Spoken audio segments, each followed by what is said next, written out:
attracting international interests.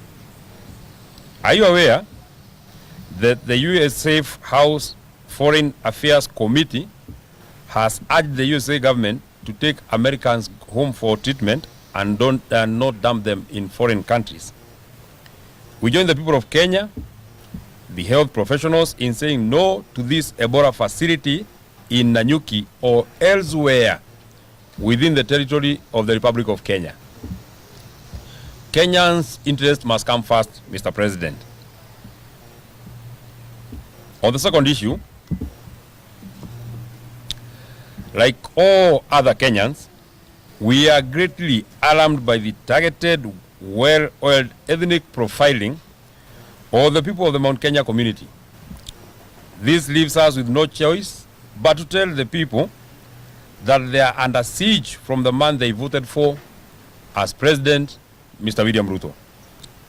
Apart from denying them development, maiming and killing their children, issuing shoot-to-kill orders, the president has now orchestrated a 41 versus 1 narrative to sever the people of the Mount Kenya region. In particular, the Kikuyu, Embu, Meru, and Tharaka communities.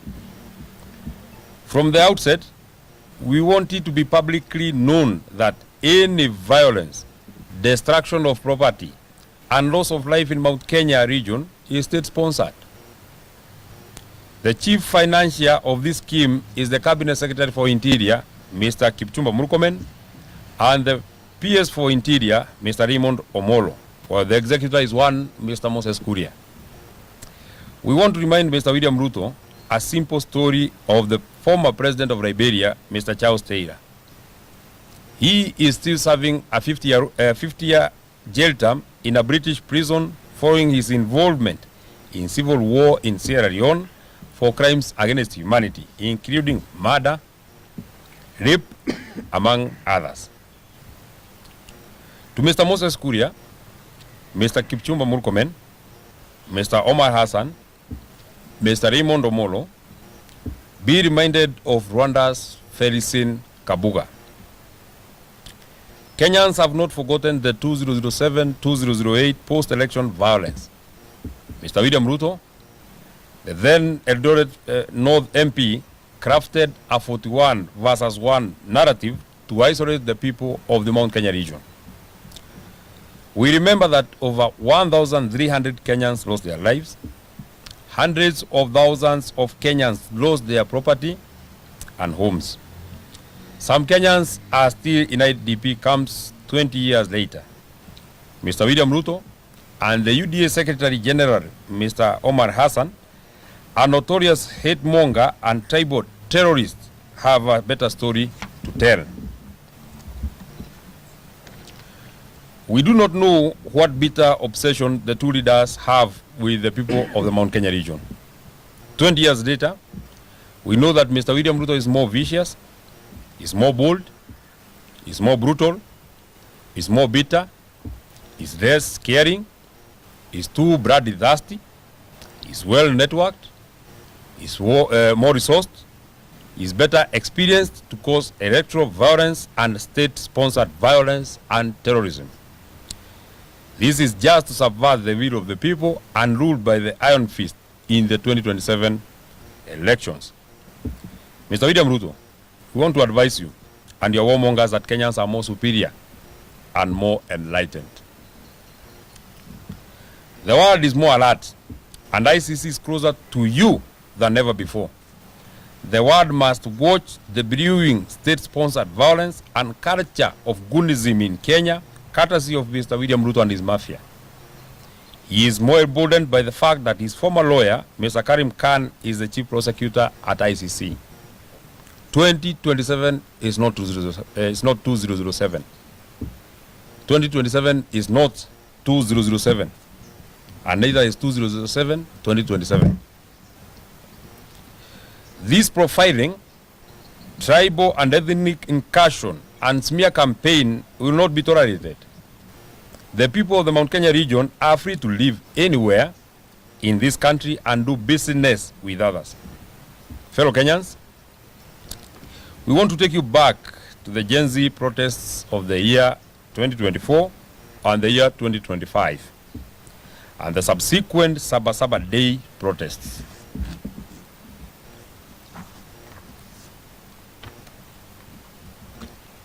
Hundreds of our young people were killed by this regime. We have buried some and others have never been seen. We have not forgotten. Other young people were pushed through the courts of law under terrorism charges, but they were later released because these were trumped up charges by the government of Mr. William Ruto. We know that the peaceful protests in the Mount Kenya region specifically were infiltrated by state-sponsored militia under police protection. These goons viciously attacked and torched national government offices in North Kalau, and at least 7 county government vehicles were torched. The identities of these goons were given to the DCI, and to date, not a single arrest has been done. However, innocent young people were apprehended and forced to record false statements to implicate the area Senator John Methu, myself.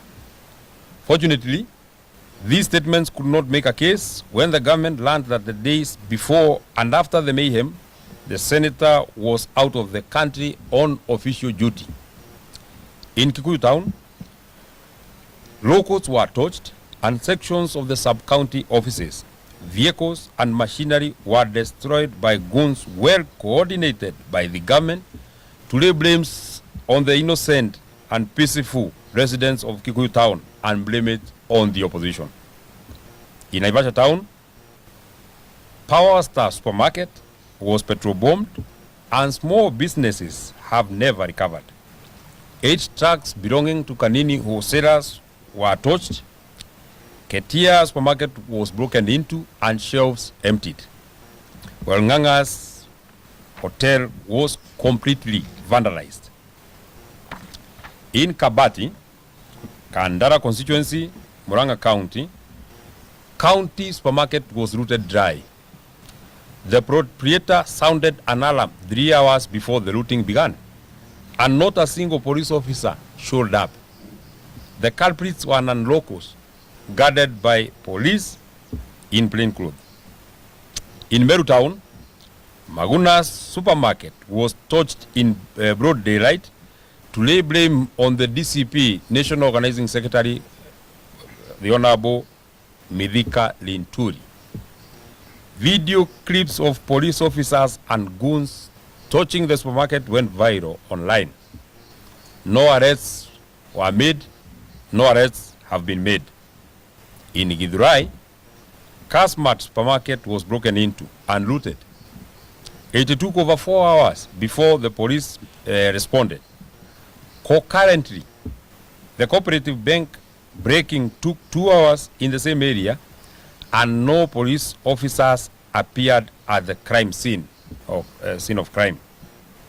More recently, on the 18th of May 2026, when public transport services providers kept their vehicles off the road to protest the high fuel prices, protests in the Mount Kenya towns were infiltrated by state-sponsored goons. They destroyed property, blocked roads, and looted businesses. More such actions of state-sponsored violence have been meted to the people of Kajiado and Narok, specifically Kitengera and Kiserian towns. Dear Kenyans, we have given you the above selected cases to demonstrate the tribal incursion and targeted blackmail of the people of Mount Kenya. 2 weeks ago, at State House, Mombasa, Mr. William Ruto and Mr. Kithure Kindiki and UDA allied MPs of the Mount Kenya community within prompted Mr. Omar Hassan, the venomous UDA Secretary General, and Mr. Amason Kingi, the Speaker of the Senate, to a tribal offensive against the people of the Mount Kenya region. The script was well executed. They were later backed by the National Treasury Cabinet Secretary John Bandi and the Senate Majority Leader Aaron Cheruiyot. Mr. Omar Hassan has clearly told the people of Mount Kenya that they will never be anywhere near power. He called the people of Mount Kenya all manner of names. All this was in front of the president and his deputy, who were nodding happily. In the same event, Mr. Amason Kingi, the Speaker of the Senate, blatantly castigated the people of the Mount Kenya region. All this in front of the president and his deputy. Mr. John Bandi, the Cabinet Secretary for Treasury, has told the people of the Mount Kenya region that they should be nowhere near the leadership of this country. He has not been asked a single question. He is the Cabinet Secretary in charge of the National Treasury. The Lamu County Woman Member of Parliament, Muthoni Marubu, warned Kikuyus in Peketoni and Lamu that they would be killed if they do not vote for William Ruto in 2027. Mr. William Ruto has a perfect script to stifle the people of the Mount Kenya region to oblivion ahead of the 2027 general elections and ensure voter suppression, voter apathy, and completely demobilize them. To the people of the Mount Kenya region, we stand with you as your leaders. You are Kenyans, and a majority of the people of Kenya stand with you. Be strong. We remind you that you are still the sons and daughters of Mau Mau. Since the government of Mr. William Ruto will not protect your businesses and your properties, you must invest in private security and secure your properties. Know your neighbor and keep watch. Ahead of the anticipated June 2026 Gen Z anniversary and the Finance Bill 2026 anticipated protests, we have received credible intelligence that Mr. William Ruto, through Mr. Kipchumba Murkomen, Mr. Raymond Omoro, and Mr. Moses Kuria, are planning to destroy businesses and property belonging to the people of the Mount Kenya region. Do not allow people not from your locality to protest and destroy property and your businesses. Remain peaceful and protect your towns and villages. Fellow Kenyans, we further heard that the UDA allied MPs from the Mount Kenya region were trying to shout at Omar Hassan, the UDA Secretary General, to resign. In fact, they gave him 48 hours to resign. It is now over 350 hours. Vote out if you're men. Vote out if you're women enough. Why haven't you called on Amason Kingi, John Bandi, Kithure Kindiki, and William Ruto to resign? We are not fools, and we are not your children. You are our colleagues, and we know you well. Further, we know that you are in the William Ruto script to split the mountain and introduce new wheelbarrow parties. We are waiting for you to bolt out of UDA. Bring that wheelbarrow in whichever color. Some of your friends have been trying, and the dream hasn't taken off yet. Where were you when William Ruto killed hundreds of Gen Zs? Where were you when goons were wreaking havoc on our people? Where were you when Ruto unleashed goons on the people of Kenya? Where were you when Gikomba Market, Wakulima traders, Githurai and Roysambu traders were being harassed by Mr. William Ruto? Where were you when night demolitions were being carried out by Mr. William Ruto on the said markets? Where were you when children and women were attacked in churches in Wetima, Kariombangi, and Mweki? Had you lost your senses and you have found them now? Fellow Kenyans, the attacks sanctioned by Mr. William Ruto, Mr. Kipchumba Murkomen, Mr. Raymond Omolo, and executed by Mr. Moses Kuria and Mount Kenya, William Ruto allied MPs are being wheeled and carried out by the following police officers who have attacked women and children in Wetima and Mweki churches, who have since been promoted to higher ranks. We have them in their names.